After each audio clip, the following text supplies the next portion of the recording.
Oh hi, I didn't see you there.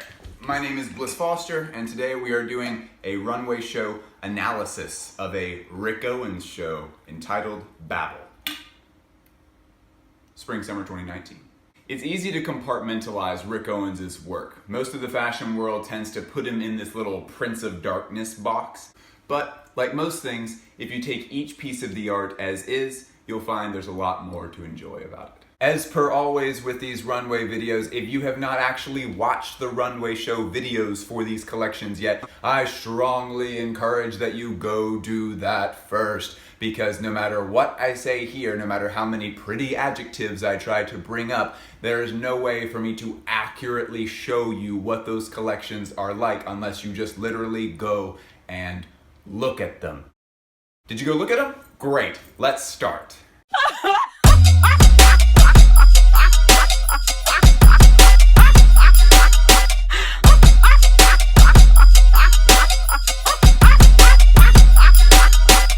Rick Owens' shows are really special because they always feel like they have a very concrete narrative to them. Like, even if you can't quite put your finger on what it is, you feel like if you just rewatch the show one more time, everything's gonna click into place and you're gonna have a protagonist and a villain and a story arc. But anytime interviewers try to pinpoint what those things might be in a particular show, Rick usually just shakes his head and tells them that it's more abstract than that. So my big goals for this episode are to explain references, talk about major themes, and then to show a few miscellaneous items that kind of make this show unique and fun. And after that, we're just going to let the art be the art. I'm not going to try to wring something out of it that isn't really there. We're just going to let Rick do his thing.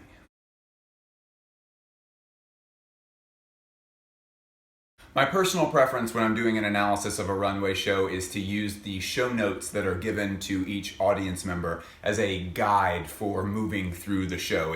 It tends to kind of help illuminate references and make things a little bit more understandable, sort of an artist's statement about the show itself. Fortunately, Rick Owens is one of just a few designers that makes his show notes very readily available. He has a YouTube account where he posts the videos from the shows himself, and he includes the show notes in the description. So we're gonna start by reading those for the women's collection, and since my iPad is almost dead, we're also going to plug this up. Rick Owens Spring Summer 2019 entitled Babel. Tower of Babel. Confusion. TATLIN'S Tower. Lines, grids, diagrams, hexes and spells, looking for order and reason. A stairway to heaven, torched. Hope, dread, serenity, nihilism. My needle always seems to be quivering between them. SLEAZE, dirty flags. Black summer denim cutoffs and cargo belts worn with swimsuit bra tops by the river. Hiking boots from second collaboration with German well-being footwear brand BIRKENSTOCK, popularly associated with 1960s American liberalism. BIRKENSTOCK logo sandals. Lacquered denims in CYCLAMEN, blood, pearl, and black rubber cut into exploding cropped parkas for mountain witches. Glitter queen wrap jackets with floating curtain sleeves. Twisted and draped tops and shorts dripping with recycled rubber fringe. Matching cargo belts and quiver mega clutches. Tunics, gowns, cloaks, and robes in layered and shredded brutalist lace, punctuated with mega sequins. Slit and slashed flag striped rigid silk tunics and gowns. Sunglasses made with artisanal lab micro mega in Venice, Italy. Exclusive extended remix of Take My Hand by Ice Peak, Russian witch house revivalist who protested my using an unauthorized sample from them for my last show. And then we have some credits there at the end. There's a couple, two really, references that drive this entire show, and that's the Tower of Babel and TATLIN'S Tower. The Tower of Babel is a pretty recognizable story to most. Early in the history of mankind, everyone was cooperating so well that they wanted to build a tower so tall that they could physically be where God was. God, of course, did not like this idea and made it where everyone spoke different languages, and everybody was like, oh, forget this tower, I can't even talk to you. And there was confusion and disbursement, and that's how we got different languages. Typically, this story is meant to be a reminder of mankind's hubris, but I think it's really interesting that Rick decides to put this next to the image of TATLIN'S tower in his show notes poem. This is obviously a little bit of a lesser known story. Okay, quick history lesson. Vladimir Tatlin was a Russian architect, artist, polymath who was charged with creating a symbol of new Russia after the Bolshevik Revolution. In the past, most things that were meant to be symbols of Russia were just statues of Russian leaders looking very noble and strong.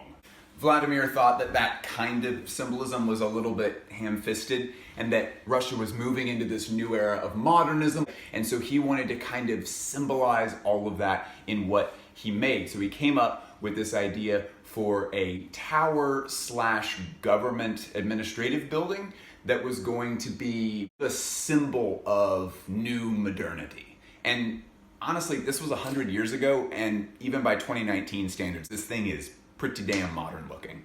The art majors are probably already screaming at their phones that he was also the early start of the constructivist movement in art, which was a early avant-garde movement.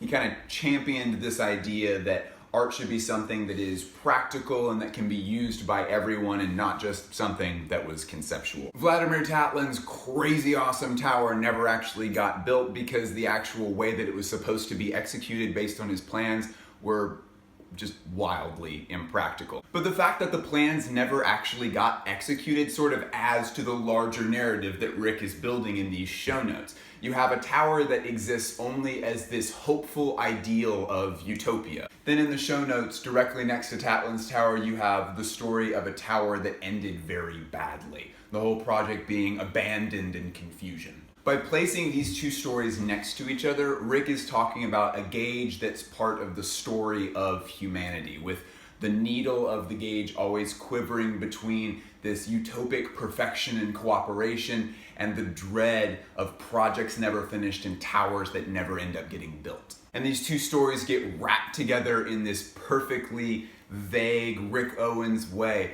when in the middle of the Palais de Tokyo courtyard where the runway show is happening, he constructs this model that looks vaguely like Tatlin's tower. And by the end of the show, the tower is set on fire. More interesting still is that out of the 40-something looks, a handful of the models bore torches. Kind of this grim reminder that as mankind attempts to build this tower to a better self, it ends up crumbling at the hands of the people who are building it. An interesting little side note is that in the video for the runway show, at the very, very end, they show the top of the tower burning in relief with the Eiffel Tower in the background, which I think is a nod to the fact that Vladimir Tatlin was building his monument as a direct competitor to the Eiffel Tower as the worldwide symbol of the modern era. I don't know if it was Rick that put that detail in there or a really clever intern, but someone needs a high five. This might seem kind of like a depressing theme to build an entire runway show around, but in interviews when Rick touches on similar topics, he doesn't really seem to see the depressing side of it so much. Instead of focusing on the fall of the tower and the confusion, Rick instead seems to focus on the cycle part of this where we all get up the next morning and are determined to try again. Like, no matter how many towers fall and no matter how many languages scatter people around, we always seem to have this inner determination to get up and try to build something big again. So in his own goth way, Rick is being positive. So with the rest of the themes in the show notes, we're then left to wonder which side of the gauge they appear on. Whether that's the hopeful optimism side or the confusion and the nihilism side. We have the 1960s American liberalism that's shown through the BIRKENSTOCK collaboration with the hiking boots and the sandals. You have this really interesting image of the PARKAS that belong to the mountain witches. We have the glitter queens with their wrap jackets. These really intense brutalist lace looks that recall images of ancient warriors and religious authorities. But perhaps the most interesting image of all comes from the companion menswear show that was also entitled Babel. We are going to keep this whole thing focused on the women's wear show, but this is just too good not to mention. At the very end of the menswear show, in the last few looks, there emerges these incredible, complex, constructivist tower thing parkas. Some of them were so ungainly that the models struggled to walk in them. I assumed when I first saw that these were just going to be for the runway and maybe they would get sold as one-offs. But in the time when Rick was accepting questions from buyers and press, they asked him, what the hell were those parkas at the end? And he responded in his Californian cool guy voice. They're nylon parkas, and they're going to be shipped as nylon parkas with the poles separately. So you can build them if you want to. But what you're gonna see on the hanger is a nice, soft nylon parka. The poles represent what this parka can be. That's the idea of hope. That is what the poles represent in a way. Rick is so good at his job. It is such a beautiful way to connect the conceptual inspiration for a show with the actual clothes that get not only put into the show, but get produced for the stores. This is something that's present in most Rick Owens shows. It's one of the only places where men get to go to fantasize about fashion.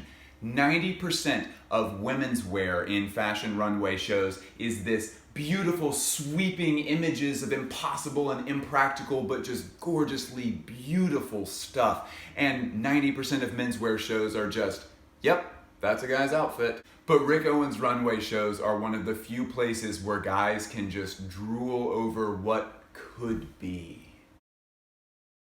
One theme or image in the show that I personally can't quite make any sense of is this one where the show notes say black summer denim cutoffs and cargo belts worn with swimsuit bra tops by the river. This is the first image that Rick uses in the show notes after he establishes the major themes, and there's only one look that aligns with it. The skirt that's shown as part of that look is a pretty interesting one though. It's meant to look like a DIY skirt where someone has taken scissors to a big pair of baggy pants and turned them into makeshift swimwear. Like some girl saying, oh, I forgot my swimsuit, I'll just swim in this. This is a beautiful image for the Rick Owens universe. It kind of recalls images that might be similar to ones that Rick experienced in suburban California when he was growing up. But if I'm being completely honest, I can't really place it in the wider narrative of this show specifically. All right, time to bounce around a little bit. We're gonna talk about some miscellaneous stuff that makes this show really unique and fun, but doesn't necessarily tie into the wider themes in a super direct way. There's a total of 2 collaborations that are featured in this collection. The most obvious one is the BIRKENSTOCKs. Everyone is aware of those. They're basically a fashion meme at this point. The second collaboration that might be a little bit easier to miss is the one that Rick did with Venetian eyewear artisanal lab, which is called Micro Mega. Rick has an apartment that's in the residential area that's technically part of Venice, Italy. Between Rick's apartment and the heart of Venice is this tiny little eyewear shop where they make the craziest glasses of all time. Like most collabs, Rick went pretty nuts on these glasses, very extreme and futuristic, but I had no idea what nuts glasses even were until I went to Micro Mega's website. Behold.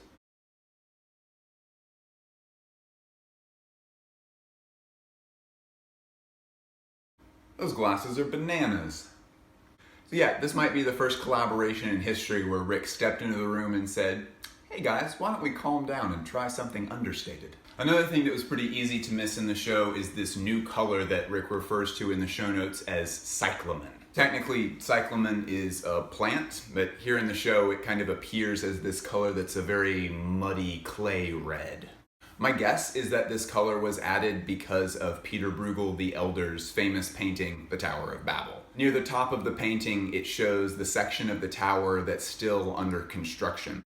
All of it is this really beautiful red clay color. It's really hard to not see that as inspiration for certain looks in the show. To me, the thing that stands out the most about these collections is that the absolute wildest looks on the runway are available as is in stores. I literally just called the Soho Rick Owens store and asked them if they had this specific jacket in stock, and they said yes.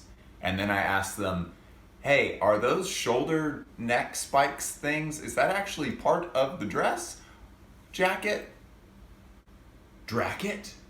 And they said it was part of it. Pretty wild. They said they had a size 38. Go cop today. All right, thank you for watching. I had a few hundred of you request that I do a Rick Owens show, and your boy delivered. And I wanted to do a more recent Rick Owens show as well, because this guy is really only getting better at what he does. If you can, please subscribe, smash the bell button, and leave a comment. That really helps us in the algorithm so other people can discover the show. Please let me know which designer you want me to review next. These episodes take an enormous amount of work, but I'm really excited to get started on the next one. Thanks again for watching. I love you all individually and for unique reasons. Goodbye.